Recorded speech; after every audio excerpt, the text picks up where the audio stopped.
We learned over the weekend that the CIA has never changed, and they're still an organization hell-bent on assassinating anyone they feel could be a threat to their mission, including journalists like Julian Assange. Farron Cousins from the Trial Lawyer magazine joins me now to explains this new explosive report. As I read it, I got to tell you something. I started laughing because it's so ridiculous. First of all, let me point out, this is good reporting. Comes from Yahoo. Yeah. And I'm thinking maybe Yahoo is, they're serious about going toe-to-toe, with competition now. This is how they do it. Look, here's something where the CIA was planning on killing Assange. They had the assassination plan in place. Pick it up from there. Yeah, what's really interesting about this is the assassination or the plot, the kidnap and all that. That's basically the middle of the story. Mm-hmm. And it's what everybody, gravitates toward because it is so extreme. So just to kind of put that part in a nutshell, you had Mike Pompeo, longtime CIA guy. Once he finally became the director under Donald Trump, he said, I'm going to use my power. And what I want to do more than anything is go after Julian Assange because he has been a thorn in my side. So Pompeo basically admits, I've got a personal vendetta against this man because he exposed what an idiot he is. Yeah. He exposed what an idiot the little punk Pompeo is. And he is a total, utter fool. That is the simple truth. Oh, yeah. So Assange puts together Vault 7.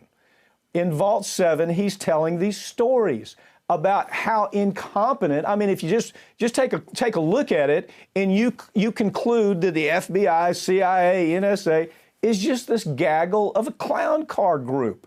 And so it embarrasses them, right? It embarrasses them. He tells us that they're spying on Americans, and here's the proof.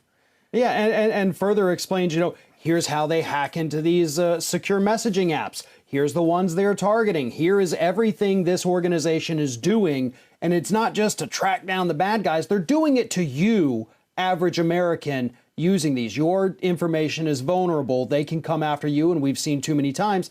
They have, and they always try to say it's an accident, but no. They still have Pompeo on TV. Yeah. He's still a talking head on TV. The guy is a nut job.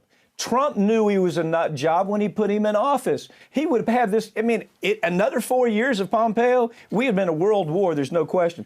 Let me tell you how crazy the plot is. I know, and this is what I laughed about.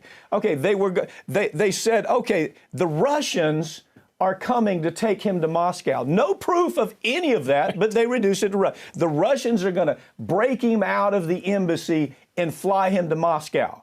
Now, Pompeo and the nuts around Pompeo said, we got a plan. When they drive him from the airport, we're going to crash a truck into his car, pull him out and kill him. And if we fail then, I swear I'm not making this up, we're going to have a gunfight in the streets of London. And if that doesn't work, and he gets away from us, we're going to shoot out the tires on the jet as it takes off. This is all in writing. Well, and it's even scarier because this wasn't just, hey, what if they talked to British intelligence agencies and they got the go-ahead in Britain to be the ones to fire the guns because the U.S. said, listen, whoever fires the guns, since it's going to be in the UK, you've got to be a UK agent or officer. We want to avoid an international incident here, is what they said. So the Brits are going to have to fire the guns against the Russian spies who are allegedly going to smuggle Julian Assange out after Ecuador agrees to partner with Russia to give him immunity. Russia. Look. I'm doing Russian television. We've been doing it, 7 years? Not one time has anybody told us to do a story. Let me just tell you how crazy this is. This all, follow the trail, this goes back to Hillary Clinton. It does. It's inescapable. This goes back to Hillary Clinton. She does the impossible. She loses to this buffoon Trump because she's such a terrible candidate. Nobody can accept that, so her handlers try to blame it on the Russians. And all of a sudden, now we know that was ridiculous. It was nonsense. As a matter of fact, Durham has proven that the whole story was created by Hillary Clinton's lawyer, who is now has to testify. But the ugliness is that the deep state NSA, CIA, FBI was all part of this. They were willing to start a Cold War with Russia to save face of this moron woman, Hillary Clinton, that couldn't beat Donald Trump. Well, that's the headline to me. Well, see, and that takes us back to, really the beginning of the story, because Julian Assange and WikiLeaks, all of that really exploded onto the scene in 2010. So Obama's president. At the time, they say, okay, he's published this video that somebody in the government leaked to him of U.S. soldiers basically killing civilians over in Iraq. Mm-hmm. And Obama had enough good sense in 2010. Now, it changes as the time frame goes on. He said, listen, we can't do anything. This but give him credit. Give Obama credit. Right. Obama looked at what the CIA was doing and said, are you guys crazy? There's something called the First Amendment in journalists.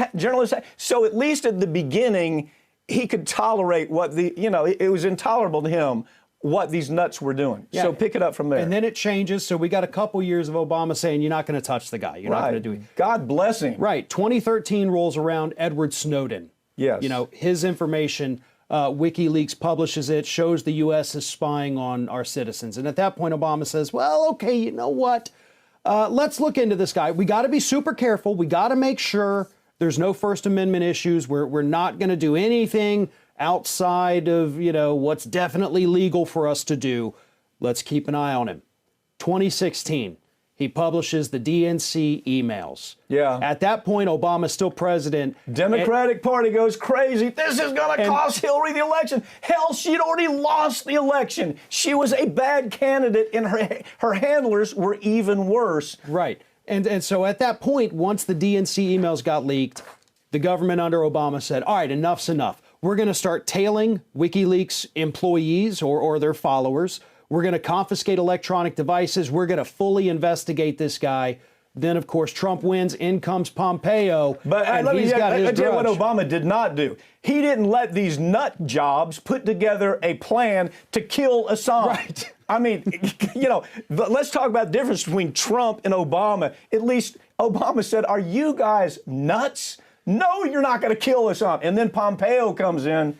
Well, and another part of that, too, is you actually did have members of the Trump administration, according to this, reporting here, that told him, they said, look, Trump, you can't go along with this because if you do this obviously is an assault on the press. But where does it stop? That was the question they asked. Are you going to start, you go after CNN? In other words, within the deep state, there were some people with brains. Yeah, at least even though you had the Pompeo types running around like crazy people. Within the FBI and the CIA and the NSA, there were people that said, are you crazy? You can't do this. And that makes me feel a little better, I hope. A little bit. A little bit. We got to go to the next topic.